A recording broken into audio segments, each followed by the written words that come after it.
Police just took our complaint as a joke. Now, since the police are not willing to do their job properly, they left us with no choice but to resist. We are on the ground. And today, what the evidence that we unearthed today, because we know we have audio here. Sidinjai came here to threaten the Alcalo, to tell the Alcalo to do what Sidinjai orders the Alcalo to do. We've taken that evidence, record of that.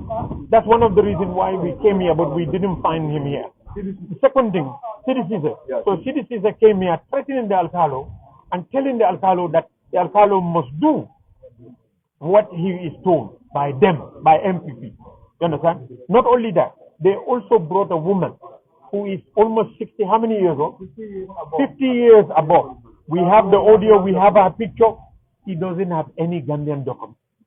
But she confessed when she was interviewed in that audio that she was told to come and register here.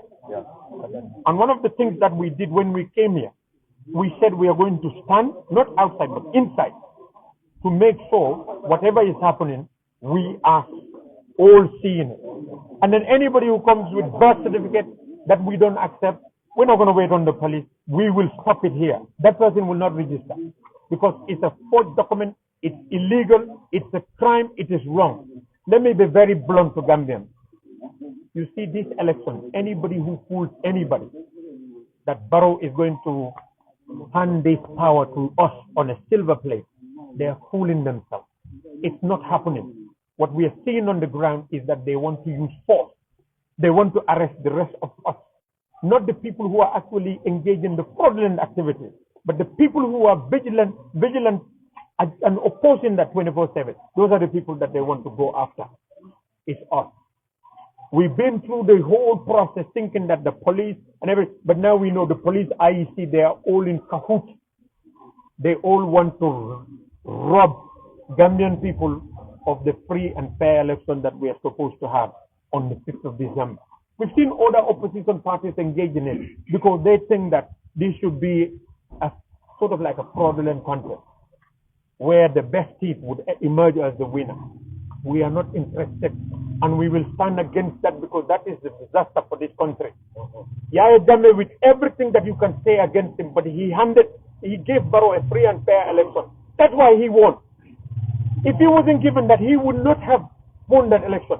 But he won that election through a free and fair election. That's the simplest legacy we want him to pass to the Gambian people, and that is what he is hell-bent on refusing to hand over to Gambian people. It's going to be left to us to resist. And this is the resistance. Because we came here today not hoping that we will be going back home. We came here because we believe that they should arrest us. Because you know why? We want the whole world to know that this is where the stealing of our elections happened. This is where the rigging happened. And we as a people must stand against it. Because otherwise, the system that we will end up having will only give us the best thieves among our society. The best fraudsters will be the ones that will rule our country for us. We cannot allow that. We cannot allow that. The police, we cannot lodge a complaint to them against someone who we caught red-handed. The fraud in our system. We will share all these audios and the videos, and everybody will bear witness to it that this is happening in the Gambia. And imagine, these are the few cases that we are detecting. We are detecting and we are stopping. How many other cases are happening on them? The whole system is marred by fraud. Birth certificates are left, right, and center, everywhere. And the state is the custodians of Gambians' birth certificates. How come those birth certificates that the state is in control of is in the hands of everybody? That tells you what is happening. The state is the fraud here. The state is the biggest fraud in this country. And it is time Gambians wake up.